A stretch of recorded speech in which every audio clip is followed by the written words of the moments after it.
한번 요거 수지침 기법에 대해서 다시 한번 볼 건데요. 수지침 기법은 지금 이렇게 꽂아 두신 것처럼 앞에 니들이 한 3개, 5개, 7개 이 라운드 핀을 꽂아 가지고 직접 사람 손으로 한 점 한 점을 뜯어서 전체 그라데이션 눈썹을 만드는 기법을 말하는 거예요. 우리 원초적인 눈썹 문시 옛날에 이렇게 찍어서 하던 원초적인 방법에서 나온 거죠. 그러니까 그래서 이렇게 침으로 하는 방법이 있고 엠보대를 꽂아 가지고 하는 방법이 있어요.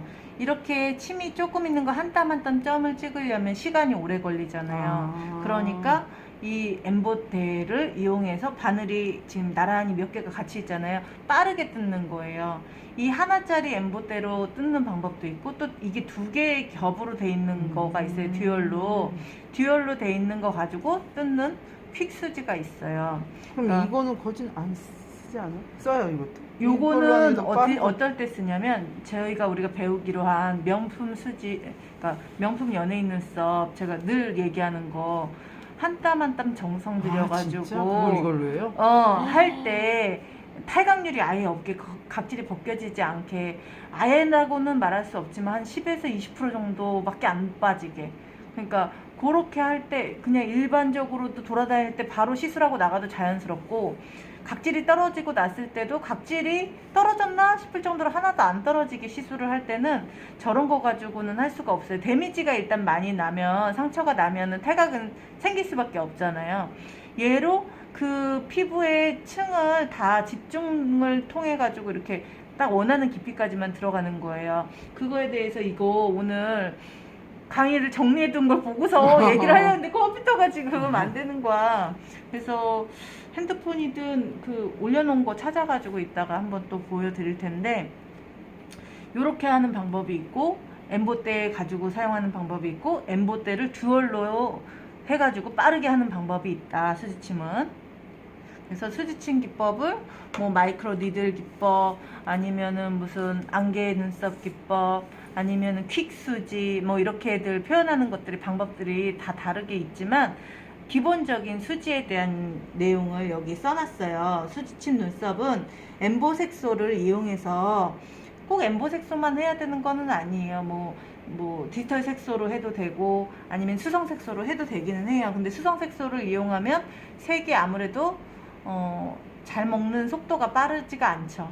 그래서 보통은 엠보 색소를 이용해서 빠르게 시술하고 싶을 때는 엠보 색소, 진짜 뭐 한 땀 한 땀 이게 뭐 시간을 투자해가지고 퍼진 듯이 하고 싶다 그러면은 디지털이나 아니면은 그 디지털이나 수성 수성 색소 색소는 가지고 뭐예요? 할 수 있어요. 이 색소에 그 크게 보면은 요거 같은 경우에는 알코올 베이스도 들어가고 글리세린도 들어가서 점도가 중간 단계라고 보시면 돼요. 근데 엠보 색소 같은 경우는 글리세린이 더 첨가돼서 수성 알코올 베이스가 더 빠지고 글리세린이 더 첨가가 돼서 좀 더 걸쭉하게 만들어놔서 우리가 한 올을 이렇게 그었을 때 그 한 올이 더 퍼지지 않고 딱 한 올로 오래 유지될 수 있게 그렇게 만들어 놓은 게 엠보 색소예요.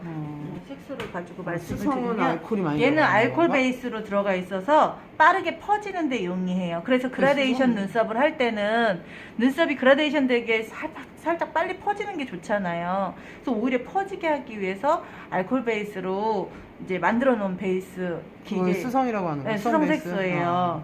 더 묽죠, 물처럼. 따라 보면 물처럼 묽어요, 물감같처럼. 근데 얘는 그 중간 단계인 거예요. 얘는 열어서 보여드리면 이렇게 봐도 딱 그냥 되게 나 이거 있는 것 같아. 좀 뭐라 해야 되지? 더 막 글리세린이 이렇게 떠 있고, 그쵸? 그리고 더 걸쭉해 보이죠, 봤을 때도. 그래서 디지털 같은 경우에는 그 디지털 기계 가지고 그라데이션도 하고, 또 어떤 사람들은 막 찍어서 하는 엠보도 하고 막 이렇게. 그러니까 요 3가지 가지고서 마이크로 침을 가지고서 튕기듯이 뜯어주면서 명암을 만들어 주는 거예요, 눈썹을.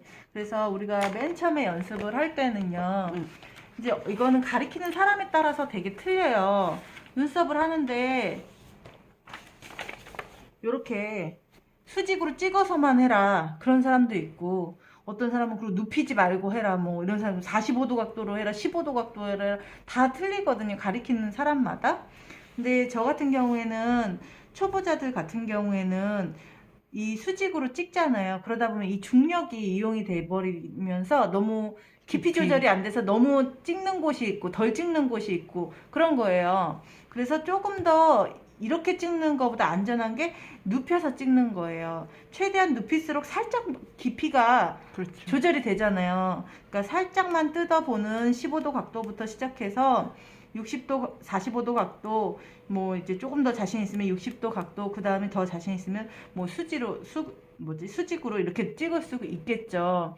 그래서 그 각도들을 이렇게 조절해 가면서 연습을 하라고 말씀을 드려요. 그래서 우리가 아까 말씀드린 탈각이 아예 없으려면은 그 중에서도 조금 더 눕혀서 아주 살포시만 찍어주는 눈썹을 하거든요. 그러다 보니까 시간이 오래 걸리고 그러다 보니까 오래 걸리겠다. 그거는 비용을 30만 원 정도 받는 거예요. 근데 예를 들어서 내가 엠보때 꽂아가지고 빠르게 시술을 해. 그런 거는 또 마찬가지로 탈각이 이루어질 수 있고 그런 것들이 있기 때문에 그냥 똑같아요. 같은 수지 기법으로 하는데도 비용이 달라질 수 있는 거죠. 내 공에 따라서. 그리고 결과물도 달라질 수가 있어요.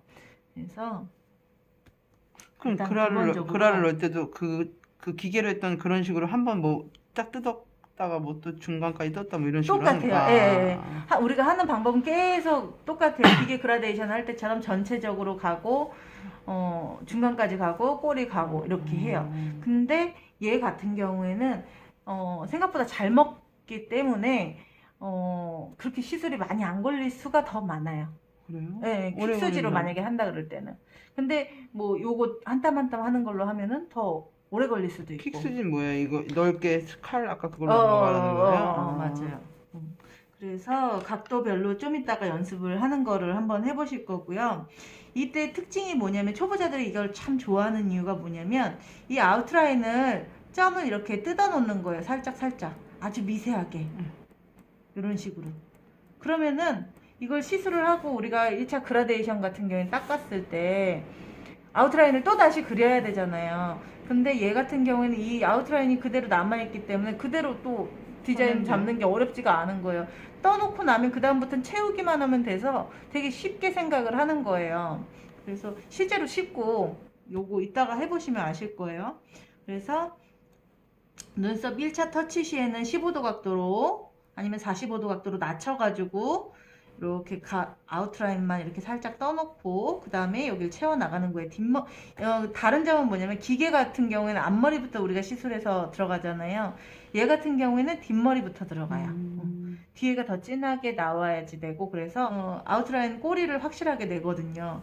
그리고 이걸 시술을 하는 사람들 자체가 잘 빠지는 사람들이 이 기법을 시술을 할 때가 많거든요. 저 같은 경우에는. 그러다 보니까 우리가 전체 시술 중에서 제일 잘 빠지는 데가 앞머리하고 뒷머리인데 앞머리는 좀 연하게 들어가고 우리가 의도 자체가 뒷머리는 진하게 남기를 생각해서 그라데이션 기법을 하잖아요. 그래서 이 수지 같은 경우에는 잘 빠지는 사람이라서 꼬리부터 시술을 하는 거예요. 그러면은 아무래도 여기가 더 진하게 확실하게 남겠죠. 그래서 2차 터치 시 90도로 깊지 않게 튕기듯이 시술을 해줘요. 이제 원하는 부위 뭐 빠진 데들 있는 데들 또 이렇게 해줘요. 그리고 2주에서 3주 사이에 리터치 시에 명암을 더 채워줘요. 부족한 데들이 있으면. 근데 이때 1차 시술할 때 너무 진하지 않게 해야 된다. 왜냐하면 탈각률이 적으니까. 그라데이션이나 엠보 생각하고서 너무 진하게 해놓으면은 나중에 너무 막 인위적인 느낌이 드실 수 있어요. 그리고 아이라인 같은 거 점막을 시술을 했는데 잘 빠진다. 근데 또 시술했는데 거기 피만 나고 또 잘 안 먹어. 그럴 때 이 수지로 넣으면은 되게 효과적이고 눈썹 중간에 흉터가 있다. 그럴 때 사용하면 되게 잘 입혀지는 기법이에요. 그래서 그날 기계 그라데이션을 하고 콤보로 그날 수지를 넣을 수도 있고요. 그래서 오늘 이제 제가 목동점 원장님 만나고 왔는데 그 원장님 같은 경우에는 나도 이제 오래간만에 들었는데 그 원장님 같은 경우는 다시 체크하다 보니까 이 수지 그라데이션 기계 터치하고 수지 기법만 하신다 그러더라고. 그날 그라데이션하고 수지로 하는 거 그것만 하신대. 엠보도 안 안 하고? 하시고. 왜? 왜 그러자고 그랬는데 자기는 그게 편하대. 그러니까 제가 이 세 가지 기법을 뭐 똑같이 어떡해. 가르쳐도요. 다 자기 주 무기를 나중에 몇 년 지나고 나면은 어떤 사람은 수지만 하고 어떤 사람은 그라데이션만 하고 어떤 사람은 엠보만 해. 어쨌든 뭐 결과물이 그렇죠. 결과물이 좋은 본인 쪽으로. 마음에 이제 본인이 편한 기법들에 다가가서 나중에 남는 거는 그게 남는 경우인가 봐요. 근데 될 수 있으면 다 장단점이 있기 때문에 우리가 이 세 가지 기법을 다 이용하면 좋다. 굳이. 근데 이게 제일 오래 가는 거 아니에요? 수지가? 맞아요. 근데 탈각률이 제일 없어요? 탈각률이 없으니까 잘 안 오래 가는 빠지니까 거. 아. 오래 가는 거죠. 상처를 내놓으면 이제 깊이 안 넣어서 안 넣으면 빨리 빠질 것 같은데 또 그게 아니고. 왜냐면 상처를 안 내서 탈각이 없으니까. 어. 우리가 그라데이션 같은 경우는 상처를 여러 번 내가지고 같은 부위를 여러 번 내가지고 시술을 하기 때문에 탈각률까지 생각을 해가지고 시술을 하잖아요. 이제 위에 내가 많이 넣었어도 위에가 벗겨져 나가버리니까. 그러니까 이제 밑에가 조금밖에 안 남은 거죠. 우리가 좋네. 깊이 깊이 한 게. 상처도 안 내면서 오래 가고. 네네네. 그래서 요거의 장점은 스티칭 기법은 대칭 잡기가 좋아요. 아까 말씀드린 것처럼 그냥 떠놓고서 하면 되니까 대칭 잡기가 되게 좋고 시술 시간이 퀵수지로 하면은 시술 시간이 짧고 편하죠. 근데 단점은 내가 시술자의 이 테크닉이 부족하면 점점이 남을 수 있어요. 나중에 지금 당장에 다 진하니까 모르지만 나중에 봤을 그 때 했던 게 또 찍고 이러면 진해지고 커지고 이러는 거 아니에요? 그럴 수 있죠. 그러기 때문에 그런 거를 조금 주의해서 해야 된다. 그거. 그래서 일단은 터치하는 방법 한번 직접 들어가 볼 거예요.